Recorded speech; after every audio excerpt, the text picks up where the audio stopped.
What have we become? Hitler has won if this is the kind of society that we have become.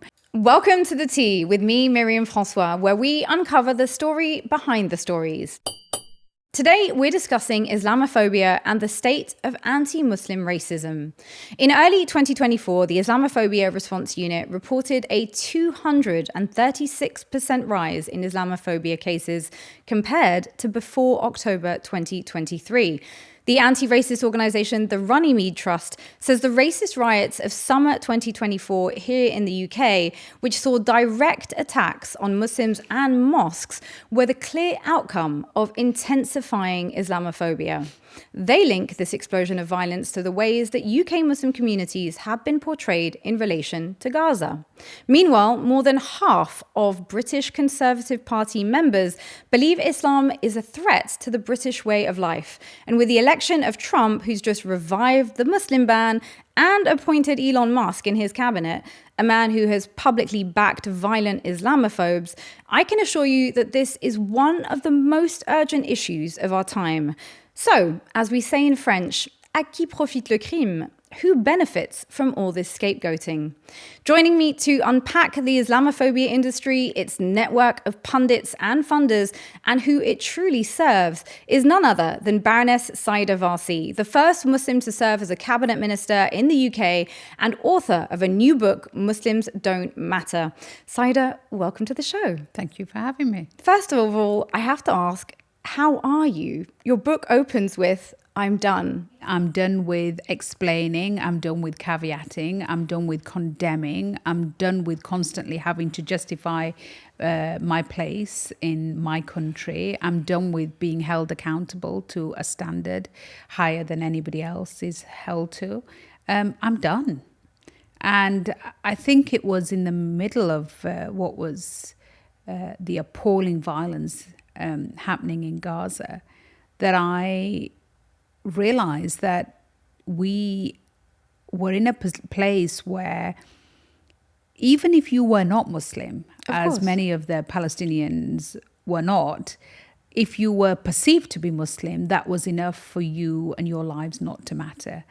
And that sense of realization and having to say it out loud and put it on paper, that in so many ways, from culture to arts to music to sports to politics to think tanks to the law, time and time again, what we were seeing in our country was that Muslims didn't matter. And that was a moment where it was a heartbreak moment, and it did make me stop and think about whether Muslims had a future in Britain. I mean, that's a very serious question to be posing after all the years that you've been campaigning. I mean, as long as I can remember being public, you have been a very vocal, person within the political sphere on the issue of Islamophobia. And you mentioned there something that I obviously have also noticed over the last few months, which is that Muslim has also become a way of tarring people as somehow being part of some sort of dangerous group, so that, even, anti-genocide protesters are sort of tarred as, these Muslim protests, which of course we know they were primarily not. And we will come back to that, of course. But I do want to ask you about this, the reality that you have been a vocal, campaigner on this issue of Islamophobia for so long, not just within your own party, within UK public life. Is it fair to say that things have got worse? And if so, how do you measure them being worse? If you go back to the work that I was doing in the racial justice space back in the 90s, when discussions were first being had about Islamophobia, this new form of racism which was coming to the fore, and then the work that I did actually in government. In fact, one of the first speeches that I did in government as a cabinet minister was one in which I said Islamophobia has passed the dinner table test. I mean, that's going back to 2011. I mean, that's how long ago that speech was. Yeah. And what I was saying at that time was that Islamophobia, anti-Muslim racism was being found in the most respectable of settings. And having grown up in the 70s and 80s, where actually what set me out as different, what made me on the receiving end of discrimination was the colour of my skin. It was what was offensively known as paki bashing. that actually in many ways our religion was never an aspect of our identity which was targeted. But over time, Islam and Muslimness became the basis of othering. And what I found was that so many of the battles that we'd fought in relation to racism, anti-brown, anti-black racism, we were now having to start to fight all over again. But because I was now in the more respectable settings, I'd been a social mobility success story, so I wasn't in the kind of places where I would get beat up because Paki bashing was a thing. I was now hearing anti-Muslim racism in the corridors of power, around the dinner tables of respectable society, in media rooms, in think tanks. And it was, of course, couched in respectable language, and it was couched in policy making.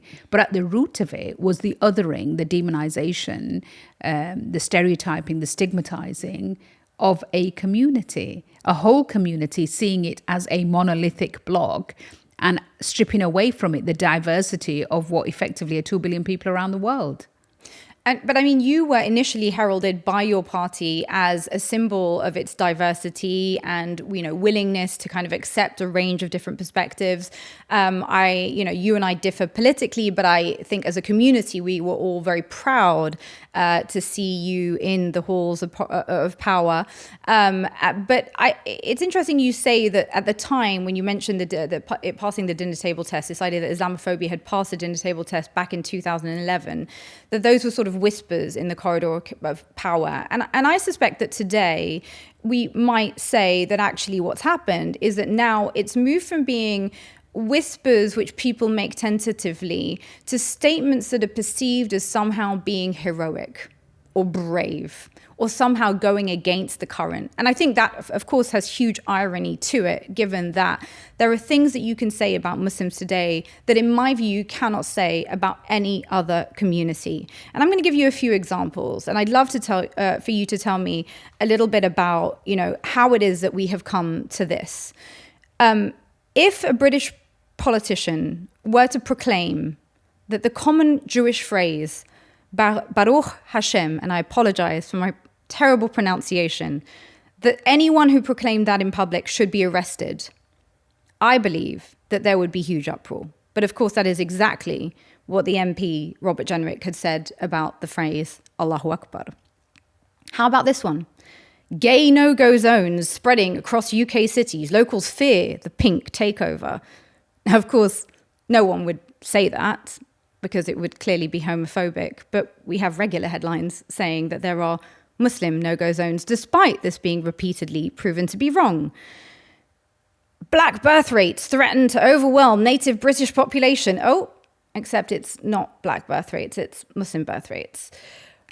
These tropes are not happening in, just far-right circles, as you might imagine. These are headlines in mainstream papers coming out of mainstream politicians' mouths. Sayeeda, how have we got to this? We are held to standards in ways that nobody else is. We are talked about in ways that nobody else is. And, people get away with the things they say about Muslim communities in the way we would not, quite rightly, in relation to any other community. But I think what was seen as fringe back in 2006, 7, 8, 9, and, go back to when David Cameron was talking about integration being a two-way thing, that actually there were things that we could learn from other communities, that mainstream British society could learn about, family values and intergenerational support and neighbourliness and community. And David Cameron talking openly about being careful about our language, about saying that the term Islamist could actually be interpreted in different ways, and that the average Brit could mean could interpret that as meaning just Muslims, that how we have to be careful about how we address these matters. And David Cameron talking about, the rights that Muslim women were given 1400 years ago. And if you think about all that positive work that was being done back in 2006, 7, 8, and the language that was coming out of the then to be future prime minister of this country, and the kind of people that he just would not allow anywhere near, and the party would not allow anywhere near the party and mainstream conservative views, the likes of Douglas Murray, who was simply persona non grata. And to go from that to where we are now, where people like Suella Braverman, as Home Secretary, stands at the dispatch box and quotes people like Murray as being a mainstream voice, that we end up with a situation where somebody like Toby Young and the things that he said in the past is now given a peerage. The kind of organisations that were not allowed anywhere near policy making, like the Henry Jackson Society, are now have people who from those organizations are embedded in the heart of government. So there has been a huge shift where the fringe has moved into the mainstream. And so often, you know, people will say to me, you seem so frustrated with the Conservative Party, you know, how have you changed? And I always say, no, I haven't changed. The party has changed. But how has that happened, Sayeeda? Because it's been quite deliberate. There's been quite a deliberate attempt by certain think tanks, certain aspects of the media, what were considered to be fringe voices within the Conservative Party, to shift this into a space where effectively populism, post-truth, deliberate maligning of minorities, migrants, Muslims, it has become electioneering. I think Brexit was a really pivotal point where the Out campaign, you know, the Leave campaign, deliberately used anti-Muslim tropes, the kind of stuff around the hordes of Turks will join European Union and then we will be swamped by them, the stuff around the use of sexual violence being perpetuated by Muslims on European soil as being a reason for why we needed to Brexit, all this kind of undercurrent. And for me, it was deeply disturbing because as somebody who actually felt that our relationship with Europe needed to be reset, who was actually a Eurosceptic, I ended up voting Remain deliberately because when I looked at the coalition of people who, you know, from people like Farage to Gove to people like Katie Hopkins, all these people kind of aligning Trump on the Brexit wagon. I remember saying at the time, these are not the kind of people I'd get on a night bus with. So how do I find myself in the same political space as them? And I realized that a lot of the anti-Muslim and anti-migrant rhetoric was being used to pursue political ends. But the damaging aspect of that is something that we still live with. So when you say pursue political ends, let's talk about that very precisely. So I'm not personally particularly interested in partisan politics on this issue, because actually, as somebody who is disillusioned by both Labour and the Conservatives, for me, it's same shit, different day. And particularly on anti-Muslim prejudice, I don't think anyone is winning, any kind of medal for their positions on this. We still don't have, obviously, even a working definition of Islamophobia, which is something I know that you've campaigned for. But when you say that it's to achieve deliberate political gains, firstly, I want to ask you, has mainstream politics been hijacked? Have our mainstream political parties been hijacked by extremists? Because from where I'm standing, the kind of rhetoric that we're hearing about Muslims is firstly factually inaccurate, then it gets reproduced in multiple ways that have serious implications for the lives of ordinary people in this country. And as you and I both know, it's not even just Muslims. It's anyone Muslim adjacent, it's anyone perceived as Muslims, it's anyone speaking up for Muslims, which, of course, we now know Muslims also means immigrant, it means brown, it means refugee, it means asylum seeker. It's sort of a catch-all phrase for the bad people. So what is the political gain that's had by scapegoating Muslims in this way? I think there are so many different parts to this. So I've seen it in terms of simply political opportunism within the party, where anti-Muslim rhetoric is a career-enhancing feature. But why? Why would it be career-enhancing to hate on Muslims? Because those in power know that this community is fair game and that there is something to be gained, because it can allow you to tap into a vote bank, a financial bank, a media bank, a think tank bank, which effectively pays dividends for anti-Muslim rhetoric. And so we've seen this, in my party. Often, when we and I talk to Muslim communities a lot about this. I say to them, I don't fear just for what will become of Muslim communities in Britain and what will happen to them. I fear for my country. where we have ended up in a situation where our very democracy is at stake, where we have ended up in a situation where our rule of law is being questioned by oligarchs, foreign oligarchs, who have huge wealth and influence because they're tech billionaires, where we have people who can mobilize aggressive movements at the touch of a button on a social network like Twitter, then we end up with a situation where effectively our elections and our institutions are at threat, where we can't guarantee the outcome of democratic elections, where the concept of one person, one vote starts to be challenged, where we end up with a situation where the case of Cambridge Analytica and the Brexit vote, where questions are asked about what was done in the background to influence the way in which this referendum was fought and the outcome of it. And so I keep saying to people, you're not fighting for the survival of the British Muslim community. You're fighting for the very survival of this country.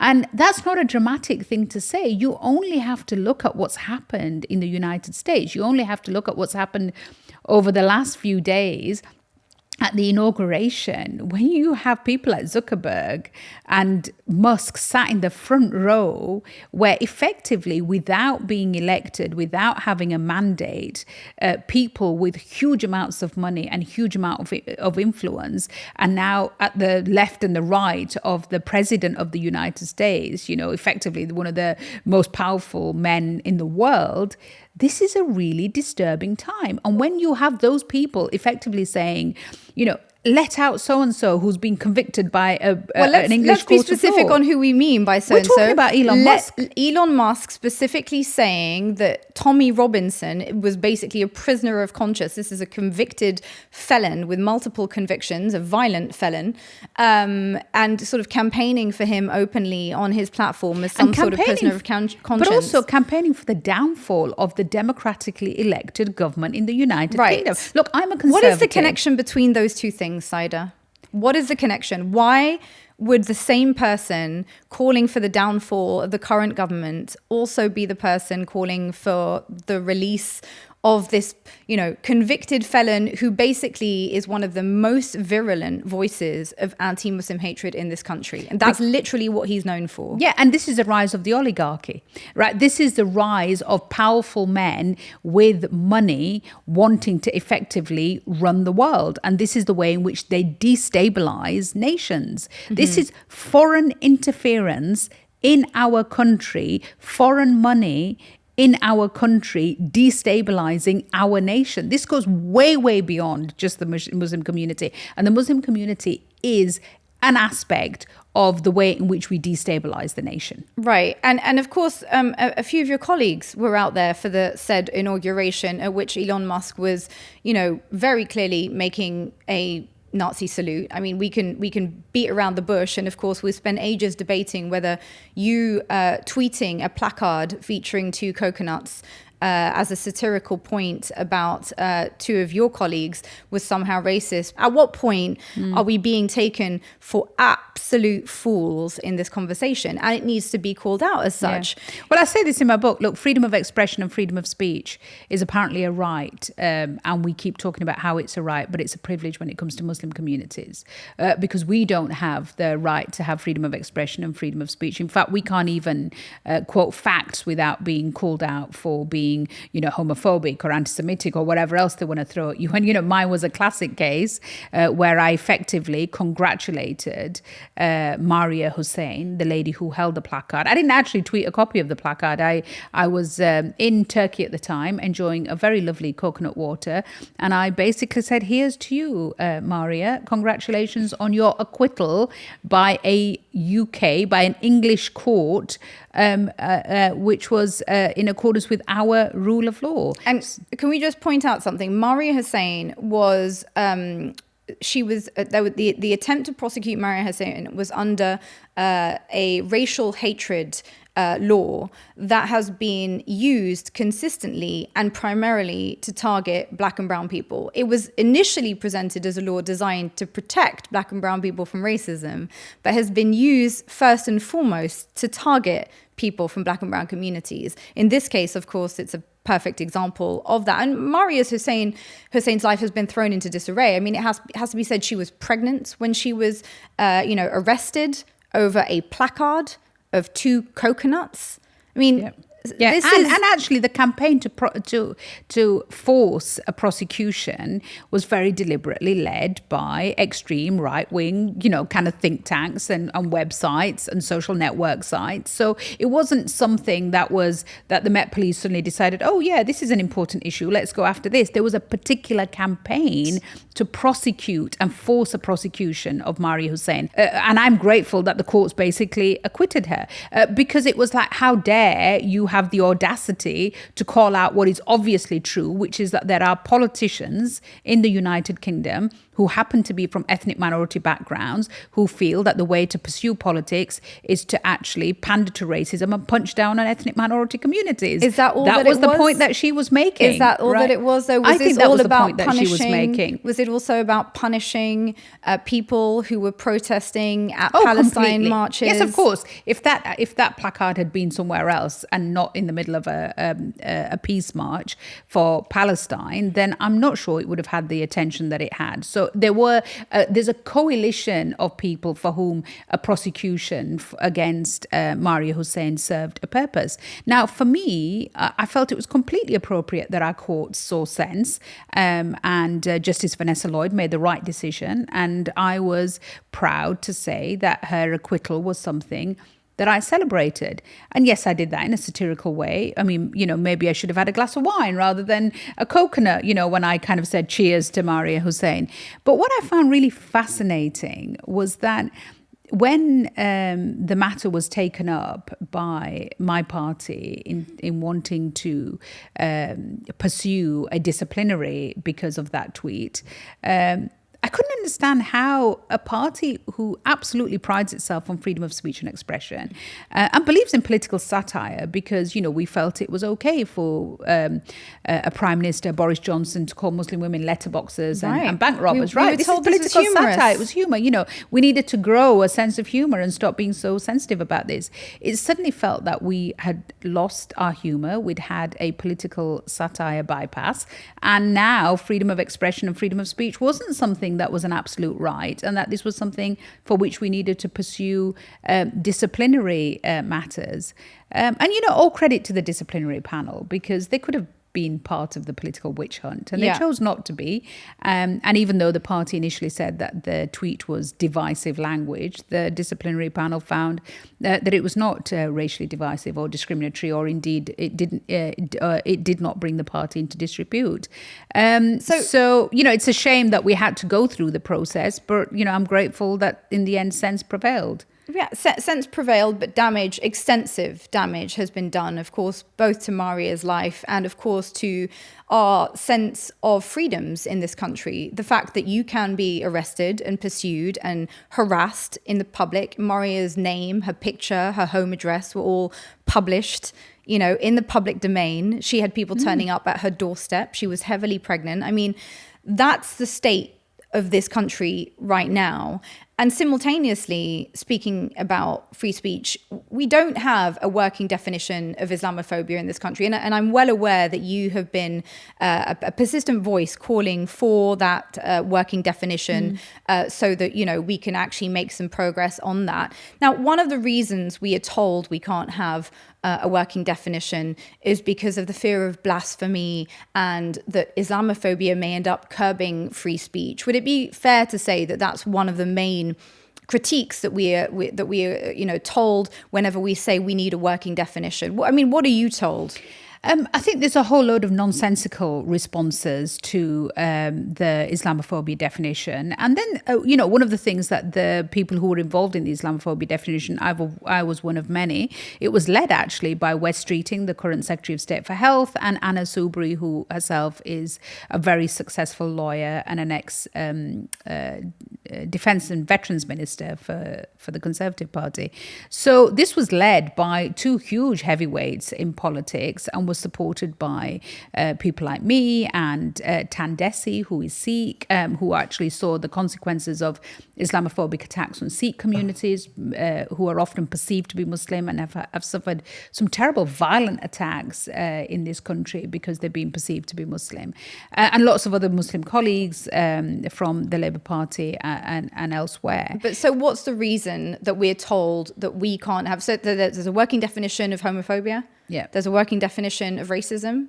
There's a working definition of anti-Semitism. Yeah. Well, why is there not a working definition of Islamophobia? Because the argument always is that what you're trying to do is protect Islam, which is complete nonsense. Protect Islam from what, though? From any sort of criticism. Okay. So and yet what's obvious is that the discussion, debate, disagreement within Islam is part of the Islamic tradition. I mean, you know, where part of disagreement and debate, and interestingly, the APPG report on the definition of Islamophobia says that front and center. In fact, I think there's a quote from Professor Tim Winters, Sheikh Abdul Hakim Murad, who basically says that, you know, that discussion, debate, disagreement, and, you know, criticism is an essential part of the way in which Islam has developed.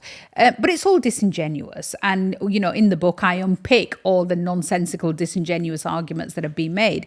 But it's also important to remember that the APPG definition of Islamophobia, which is that Islamophobia is a form of racism and targets expressions of Muslimness and perceived Muslimness, is a non-legally binding working definition. Just like the IHRA definition of anti-Semitism is a non-legally binding working definition. It is not something that is actually set in stone and set in law. It is a working definition which works towards culture change through nudge behavior. It's something you can measure yourself, your organizations against. Yeah. And it's about making you stop and understand whether your actions and your behavior could be perceived to be anti-Muslim racism. So let me ask you this, right? So since October the 7th, we've seen a tsunami of people who publicly supported Palestine amidst the Gaza genocide, who have faced significant backlash in all spheres, you know, from health workers to, you know, journalists, people that you and I both know, have been fired, people have been investigated. You know, the MP Paul Bristow was dismissed for advocating a ceasefire. Several UK Labour frontbenchers had to resign or was sacked for defying the party lines on this issue. Art exhibitions were cancelled. Footballers lost contracts. You know, and meanwhile, of course, there have been high-profile celebrities who've spoken out in support of Israel's genocide who appear to suffer no repercussions, it should be noted. Would you say that anti-Semitism has been weaponized over the last 15 months to shut down free speech? I think there's a long history of anti-Semitism being weaponized, and I talk about it in the book. You know, I talk about it in relation to the way in which it was weaponized by my party at a time when my party were knee-deep and mired in allegations of Islamophobia and anti-Muslim racism. It felt like the only kind of racism they seemed to care about was anti-Semitism, to a point where they were prepared to talk about it almost on a daily, weekly basis. And what I kept saying to colleagues was, it is absolutely right that you should pursue people who are anti-Semitic. But if you are somebody who is a racial justice campaigner and a warrior, which you are saying you are by pursuing anti-Semitism, which you quite rightly should do, then why is it that you're not prepared to pursue any other form of racism, such as, you know, anti-Muslim racism or Islamophobia? And if you're not pursuing one, but you are pursuing the other, then you are weaponizing it and you are pursuing it for political purposes. And what are those political purposes, though, Sayeeda? Because this is what surely is confusing to a lot of people. What is to be gained exactly by being seen to blindly support whatever version of anti-Semitism we're told should be official, even if it involves shutting down free speech, which we have seen, you know, the idea of somehow a watermelon is offensive. The idea that from the river to the sea is now, you know, a call for genocide. Absolutely ludicrous, completely Orwellian. What is politically expedient about supporting that exactly? Well, I think over the last 15 months, there's no doubt that it's been about shutting down support for Palestine. And, you know, it's something that for me, Myriam, has been an integral part, probably quite by default, of my political career. In 2014, I resigned on the issue of Gaza. I was at the time a Foreign Office minister. I was the minister for the UN. I was the minister for the ICC. I was the minister for human rights. I was at the heart of this. And I saw in a lot of detail the stark contrast between what we said and what we did. And at the time, so many people have said to me, you were so brave to resign over the issue of Palestine and what was happening to the Palestinians. And I said, look, I didn't resign because of what the Israelis were doing to the Palestinians. I resigned because my government's response to what the Israelis were doing to the Palestinians was not in accordance with my government's policy. Right. That my government was acting, the government I was a part of, was not acting in accordance with our policy, in accordance with our values, in accordance with public opinion, or and in accordance with our law. in accordance with our interests. Let's take this right down to politics, right? Even if what we are about is our country, we were not acting in accordance with our interests.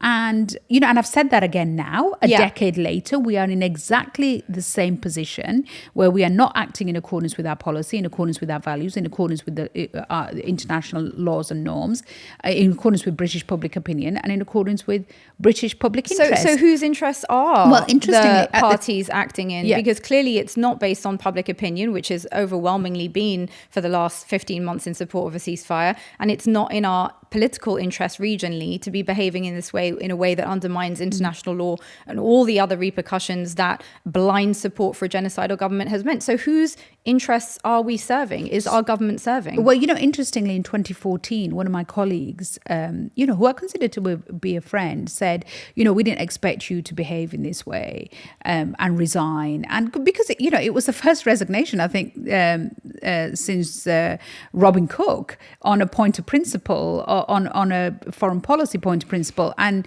this colleague of mine said, I thought you were a team player. And I said, yeah, but I thought we were Team Britain. Right.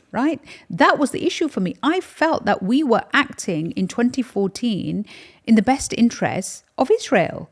Which were not aligned. The country. That was not the country. That is not my country. That is not the country that I was appointed to serve. And that was not the country of this cabinet. Indeed. And so that's why I said that if this country was acting in the best interests of Russia, or in the best interests of Saudi Arabia, or in the best interests of China, or in the best interests of Pakistan, or in the best interests of Israel, then I have a responsibility as a patriot to call that out and say, you are not acting in accordance with my nation's best interests. And what we have seen, what we saw in 2014 and what we've seen in 2024 is that time and time again, governments, and this is what I mean by the oligarchy, right? This is where we end up with a situation where those in power are going down a route where they are making policy based upon where they feel the power is held. This is what we're seeing in the United States right now,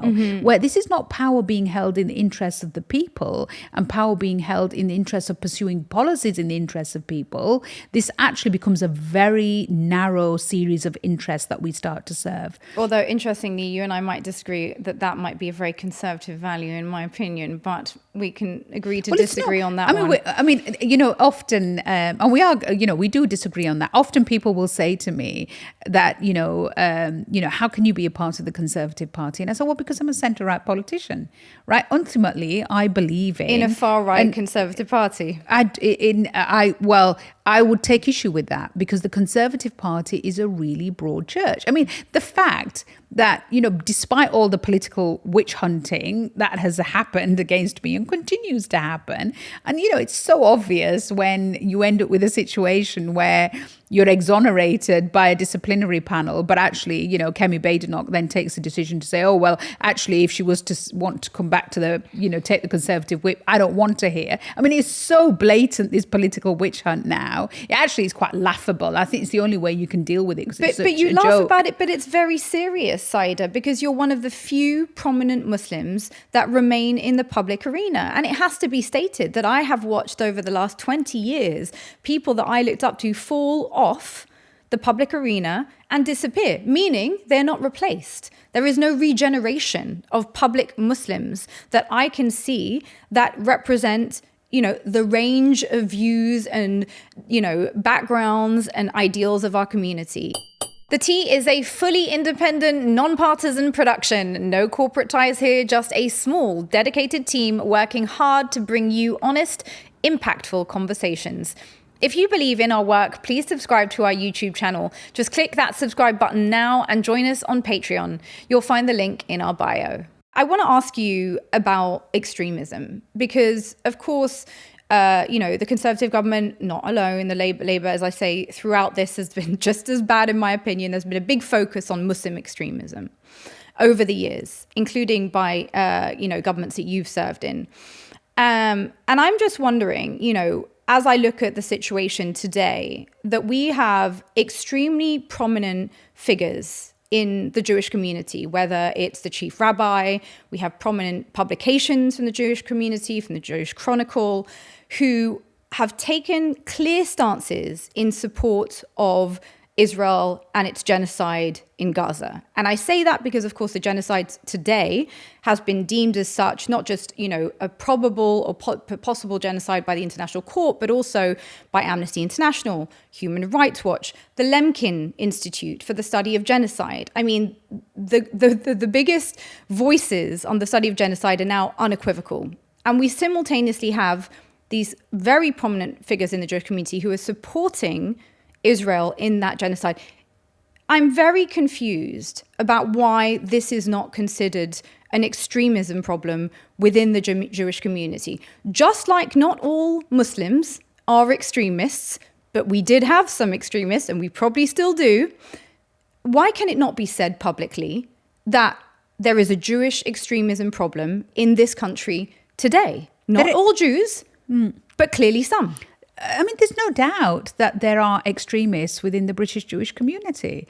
I don't think that is something that we can't say publicly. In fact, you've got British Jews who say that quite openly. I mean, we have a regular meeting of Muslims and Jews behind closed doors. And one of the biggest things that I hear in those conversations is the disappointment with people like the Chief Rabbi and the Board of Deputies and very senior leadership within the British Jewish community who have not represented the diversity of views and opinions within the British Jewish community, and how they feel that their positions and their public pronouncements have done severe damage, not just to the British Jewish community, but to inter-community relationships and the general perception of what British Jewish people believe.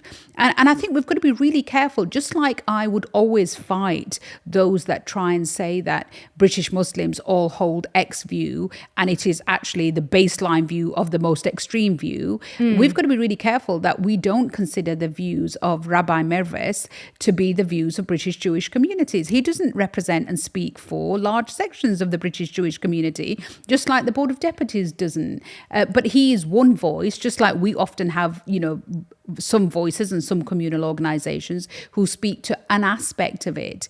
But then I always do say to my British Jewish friends and colleagues that, you have to be prepared to have your voices heard because often what government will do is, go back to saying, well, the British, the Board of Deputies says this, or the Chief Rabbi says this. And what they're saying is it's incredibly difficult. That is the largest schism of British Jewry happening right now since the Second World War. But why are those who speak out against the genocide completely ignored? I mean, let's not beat around the bush. The only voices elevated, whether it's in the political arena or in the media, are those who support the genocide to represent a perception of British Jewry as somehow being in consensus, which you and I both know is inaccurate, on the ongoing genocide in Gaza. And to me, this fuels anti-Semitism. I cannot think of anything that could fuel anti-Semitism more than prominent Jewish organizations refusing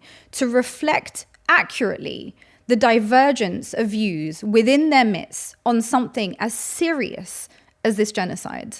Yeah, and I hear from British Jewish colleagues who say every time we put something out in the media, it's simply not picked up. Every time we take a position, so the views are there, but the elevation of those views within political spaces and media spaces is simply not there. And therefore, we, I think, also have a responsibility. And often, British friends and colleagues will say, look, when we do this stuff, we need people like you and others to elevate it. And interestingly, when I've spoken in the House of Lords on the issue of Israel and Palestine, most often what you will hear me say and quote are Israeli voices and Jewish voices who are effectively talking about the appalling rise of right-wing extremism within Israel, the rise of extremist settler violence, the rise of the denial of Palestinian rights, people who are effectively, damaging Israeli society. And so, I will quote Israeli human rights groups. I will, in fact, one of the most powerful people and communities that I've quoted are those that lost families in the 7th of October attack. Right. And, who are saying, do not weaponize our grief for your political ends. Where, they're saying that openly to people like Netanyahu and others. So I just think that it at a time of where, a single soundbite can be so attractive and clear, to try and get nuance and detail, whether that's, Muslim communities or Jewish communities, it's important for us to do that. Well, speaking of the lack of nuance, of course, is the fact that the BBC itself has been under tremendous pressure and criticism for bias in its coverage. And I was listening to your podcast, and I think you do a podcast with the comedian David Baddiel called A Muslim and a Jew, in which you discuss a whole range of topics. And of course, one of them was this idea of bias at the BBC. What do you make of the fact that we have, somebody like Robbie Gibb in charge of impartiality at the BBC, who is himself also, the editor and owner of the Jewish Chronicle, although we don't know if he's really the owner because there's a lot of, murkiness around who the actual owner of the Jewish Chronicle is. Does the government not have a responsibility to pull up the BBC on these issues?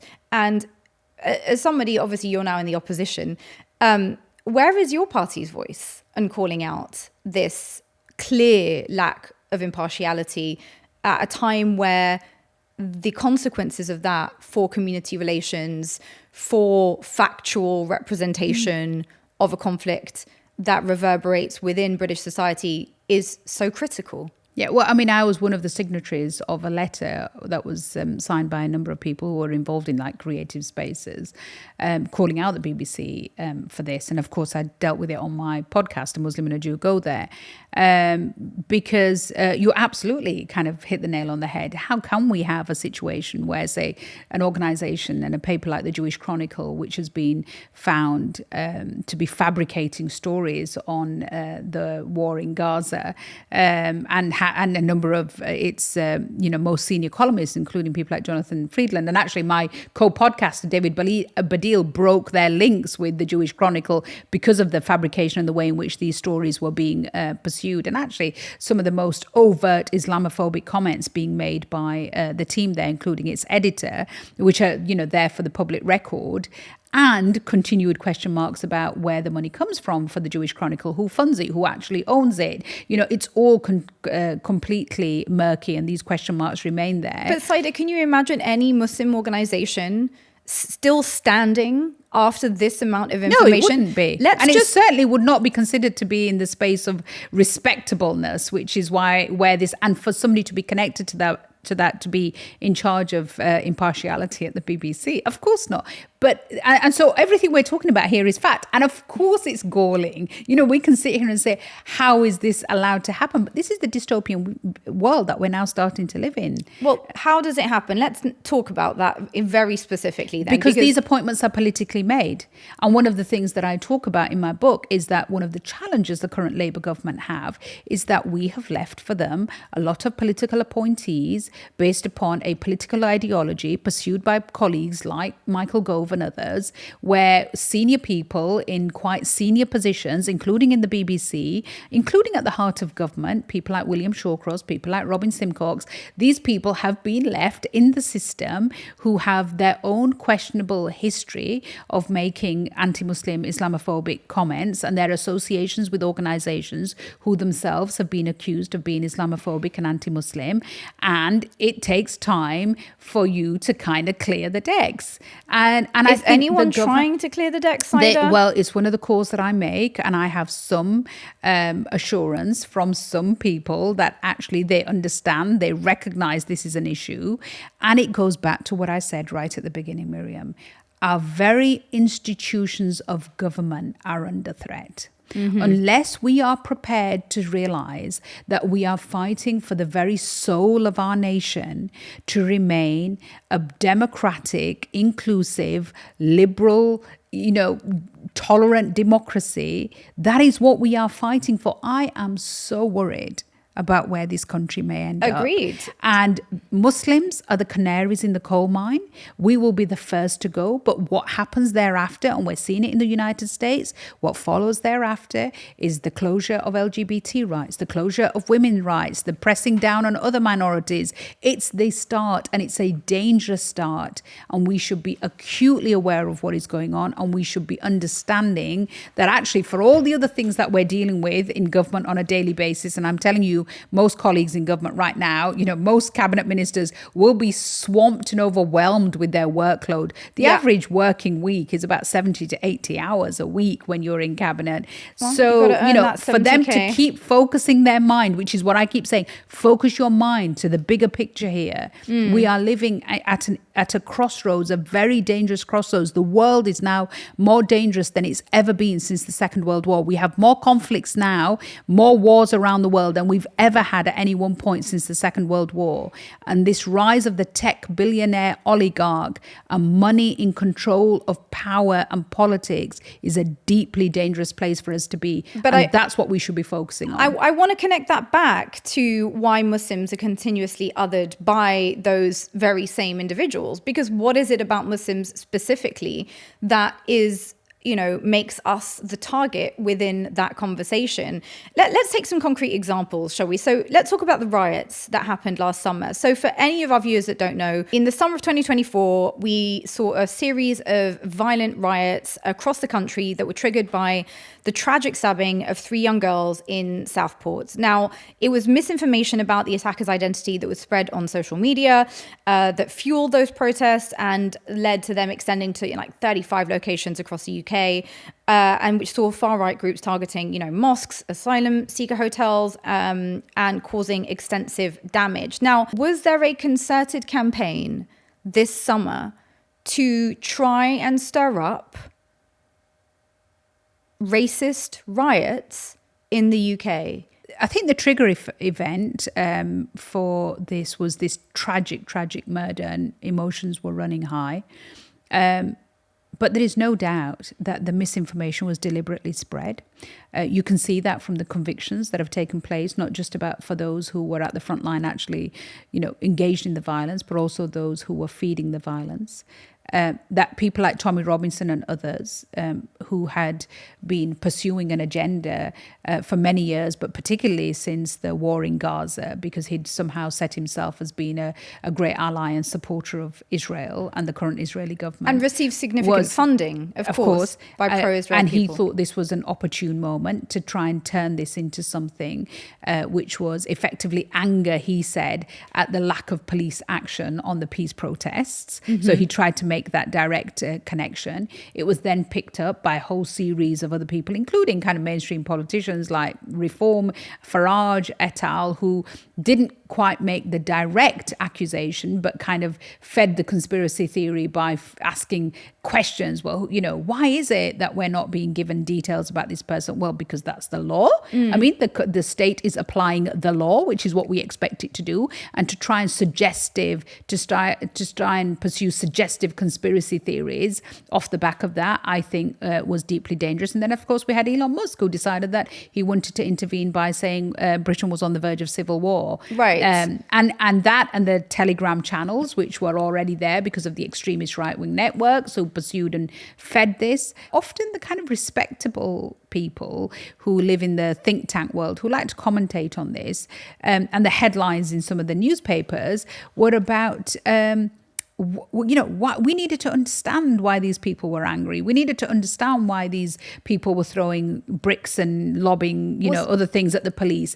And I just found that fascinating, that somehow we were acting as apologists for these people who were engaged in far-right racist extremist violence, and that it was. And some of these people who were kind of asking us to understand this grievance culture were the very people who had for many years talked about Muslims having a grievance culture and how we needed to punch down on that grievance culture and delegitimize any opinions that Muslims may have, which could be pursued as being grievance culture. But and also, let's be very clear, the government at the time refused, and of course I know it's a Labour government, but frankly I don't think we can play partisan here, because I'm not sure the Tories would have said any different, that they refused to call these racist riots, at a time where we were, I don't know about you, but I had friends who didn't leave the house for 3 days, whose parents were being told, please don't go out, we're worried for your safety. I had girlfriends who were having to meet with people to walk home because they wear hijab and they were concerned that they were going to be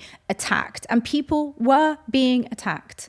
And our government could not call that racist attacks, could not extend a recognition to Muslim communities that there was a deliberate targeting of us by the far right, and instead appeared to be, as you say, trying to understand why these angry far right people were attacking mosques and asylum seekers. Far be it for me to try and defend a Labour government, Myriam, right? But I think it would be a first. But I think it's important to say this. Like, first of all, let's draw a distinction between what was being said in certain think tanks and media rooms as opposed to what was being said in the government.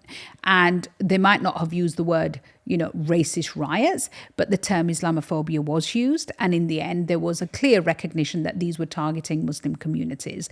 And whether that took time and lots of colleagues within the Labour Party to persuade their colleagues to come to that position, in the end, it was. I also say this, that actually, despite still being a member of the Conservative Party, I was grateful that we had this Labour government in government rather than my colleagues that were in government pre the election, because I think what would have happened would have been far worse and less exactly. The response would have been completely different, I think, in many ways. The fact that we even had colleagues who were part of the last Conservative government trying to justify and explain what was happening on the ground and trying to somehow act as semi-apologists for these people.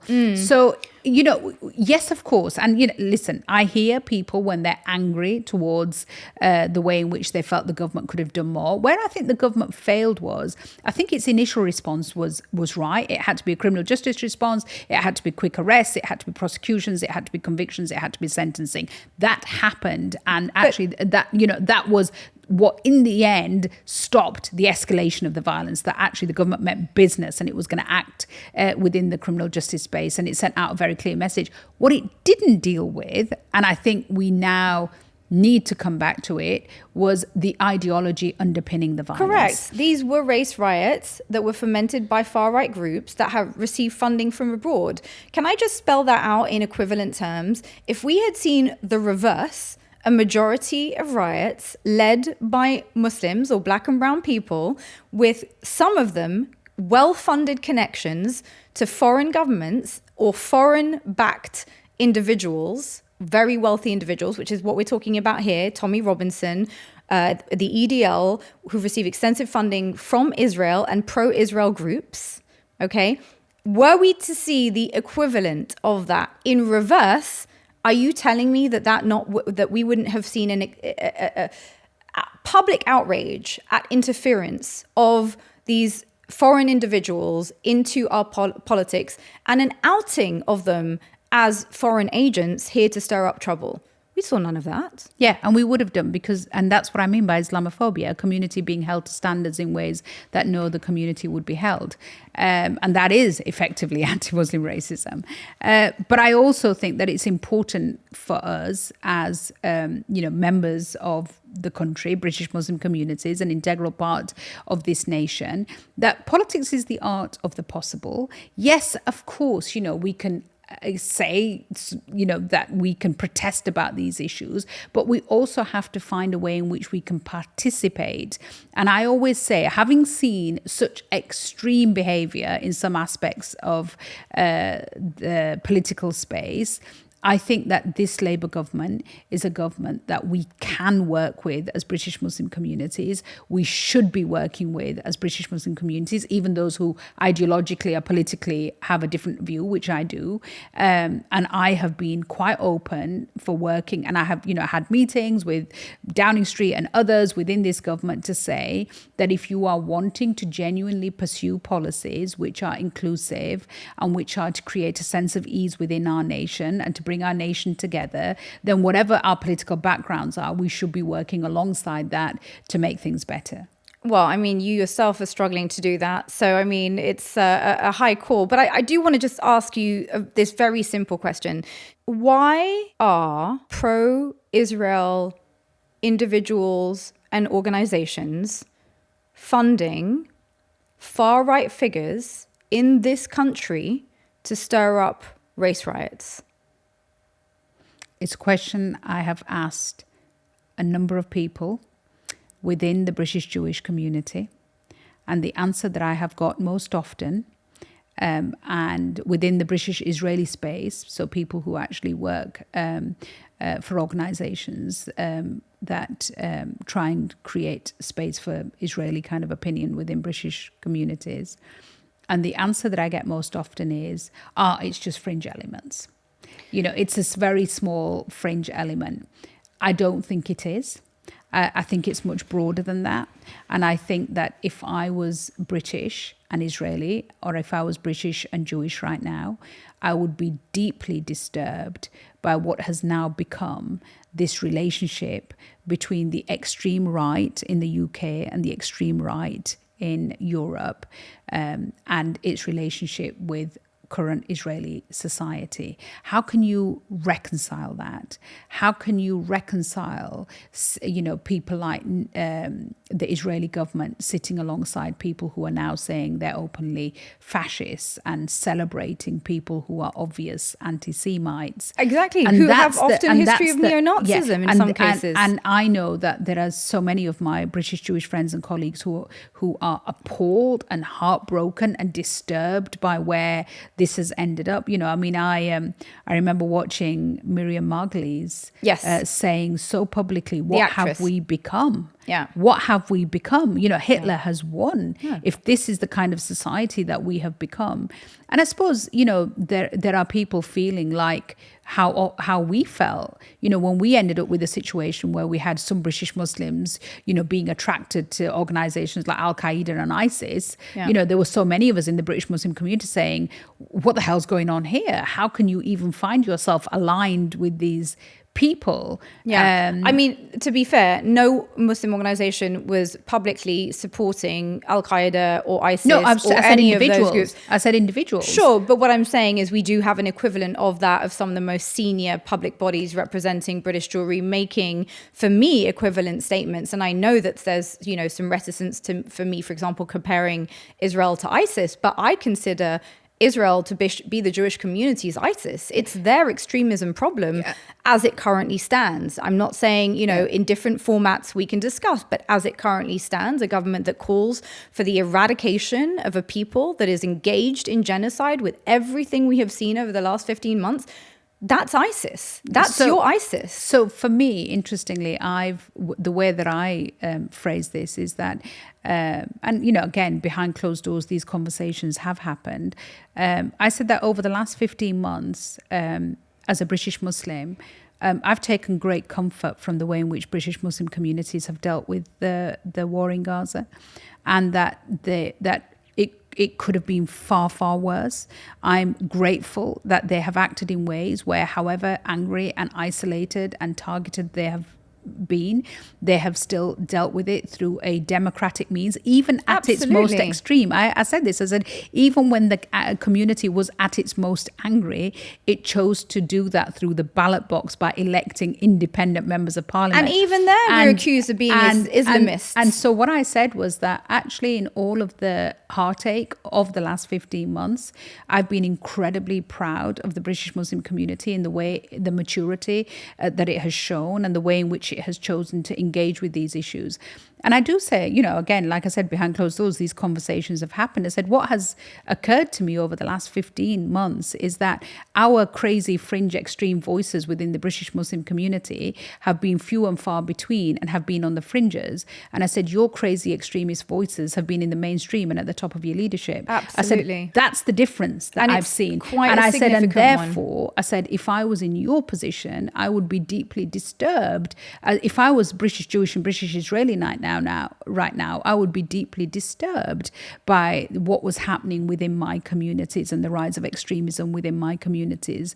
And I think a lot of young people have. I have British Jewish parents who have said to me that my kids are appalled at what we've become and are stepping away from these communal organizations because they don't feel that they represent them anymore. And I'm caught between trying to support these organizations, but also completely understanding that my children who have grown up in a world of equality and anti-racism can't reconcile those values with what they're now currently seeing in Israel and amongst some of our current leadership. But can we be clear that that's because actually it's not really a problem between Muslims and Jews or even with Jews? It's always been a political problem with the manipulation of specifically anti-Semitism to shield Israel from scrutiny and accountability. And in many ways, that has nothing to do with the Jewish community, who I think in many ways I've become the collateral for this political attempt to deflect accountability, which is a purely political form of accountability, from the same government that is, of course, funding far-right individuals and networks and parties across the world. So, that's how much concern they actually have for the communities that they then claim to represent in order to avoid being held accountable. I mean, the way I've phrased it is very differently. And I suppose what I've said is that, look, Israel is, Netanyahu is not Israel. And the views of these extreme right-wing, openly kind of wear fascism as a badge of honor is not Israel. And Israel is not Judaism. Of course. And so I think until sometimes, the fact we have to go back to baseline and start talking about these issues, what we have in Israel and Palestine is a political dispute. If you want to try and turn it into a religious dispute, right, because that suits your political ends, and I'm sure there are people on all sides who'd want to do that, so be it. But it's not. It's this is about a political dispute on land upon decisions that were made post the Second World War, right, and the implementation of things like the Balfour Declaration and others since then. That's got nothing to do with two great religions of the world who have existed in harmony for hundreds and hundreds of years, centuries, and have a long and beautiful tradition of coexistence and support. But I think it's important to draw those distinctions. Right. And often, what you find is that those that pursue the most extremist right-wing Israeli positions are not Jewish. No. And the largest number of people who hold pro-extremist right-wing positions around Israel are actually Christian Zionists. Yeah. And I think, when you, and we talked about this again, David and I talk about this on the podcast, where we actually both say, he as a Jew and me as a Muslim say that, this extremist Christian movement in the US has done more damage to Jewish-Muslim relations than anything that Jews and Muslims have managed to do themselves. And it's one of the reasons why we have the podcast, because we often say people talk about us and at us, but actually we should be having these conversations with each other. So I think I keep coming back to this, Myriam, nuanced detail. It's all grey areas. It's never black and white. But you start that by having, the conversation in this kind of honest, open way, which thankfully is happening in certain spaces. We're sadly almost out of town, but I do have to ask you just before we go about the resurgence of interest in the grooming gangs, which has been, of course, all over X, or formerly known as Twitter, thanks to, of course, Elon Musk deciding that he alone knows what's truly best for Britain. What do you make of this resurgence of the story in the first place? Because, of course, in many ways, this is kind of an old story. I mean, I went through the first round of it being circulated and remember how hard we had to present facts that the grooming gangs are basically gangs of criminals. They are not faith worshipping, mosque going. I mean, I remember reading one report where one of the guys involved referred to himself as like Snoop Dogg. I was like, he probably takes more inspiration, with all due respect to Snoop Dogg, obviously, who is not responsible for grooming gangs. But my point is, no one is assuming that Snoop Dogg is responsible for grooming gangs. But because our man's called Hassan, suddenly the entire Muslim community and Islam is responsible for the behavior of these guys who are, clear criminal gangs. I mean, what do you make of the resurgence of this story and the way it's being talked about? 3 men in this country, 3 grandfathers were killed on the streets of this country in 3 different incidents. And each one of them was a Muslim man, a Muslim grandfather, and he was targeted and killed because he was perceived to be a groomer. And this trope, this stereotype about Muslim communities has led to people being murdered. And again, I talk about this in the book, that if you're genuinely interested in victims, then the victims of sexual abuse and sexual violence in this country are predominantly in the home, and you're most likely to be abused or sexually violated by a member of your family or a close circle. That's fact. Right. I was a criminal defense lawyer for many years. I prosecuted for many years. I was involved in these types of cases. And I've represented everybody from senior police officers to members of the Church of England to senior business people in this space. Sexual men, and it is most often men, who engage in sexual violence and sexual abuse come from all walks of life and all backgrounds. And Home Office reports show that they are, in this country, overwhelmingly white men. That's fact.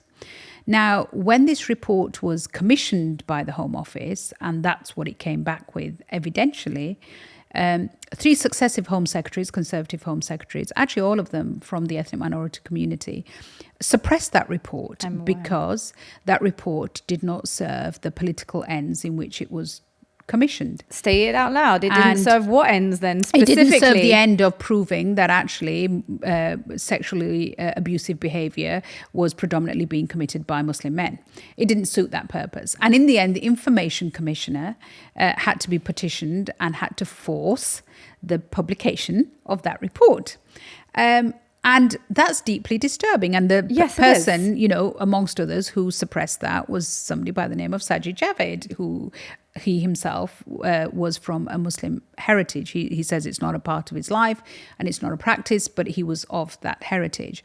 So this is a political agenda, has been going for many, many years. I first spoke about this, Myriam, in 2012. I remember. And I spoke about this because when these cases first started coming to light, my father actually called me around. He's now 85. And he said to me, I am appalled and disgusted that men who may come from the background that I come from and profess to follow the faith that I follow could have committed these most heinous of acts. He actually held those men to a higher standard than he would have held white men. Yeah. Because he felt that they should have been better. That actually they should not have been the same as any other white man who may go out and commit these crimes. That actually the way in which they had been taught and they had been brought up would mean that they would have been the men who protect victims, not be perpetrators. Right.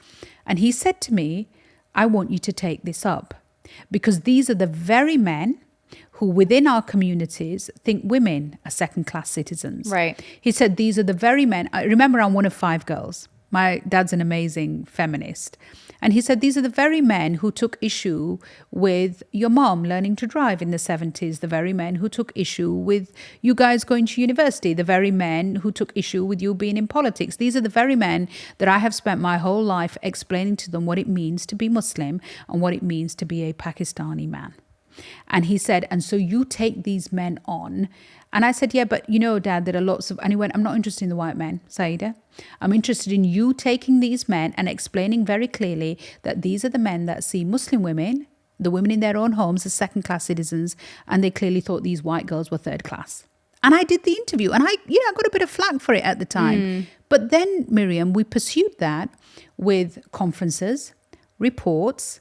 The MCB actually led a conference on tackling this issue. There were khutbas in the Muslim Council of Britain. There were khutbas in mosques up and down the country during Friday prayers, talking about this, challenging it. And the front line in fighting this was Muslims. People like Nazir Afzal, a prosecutor. People like me in politics. Other people, within the community.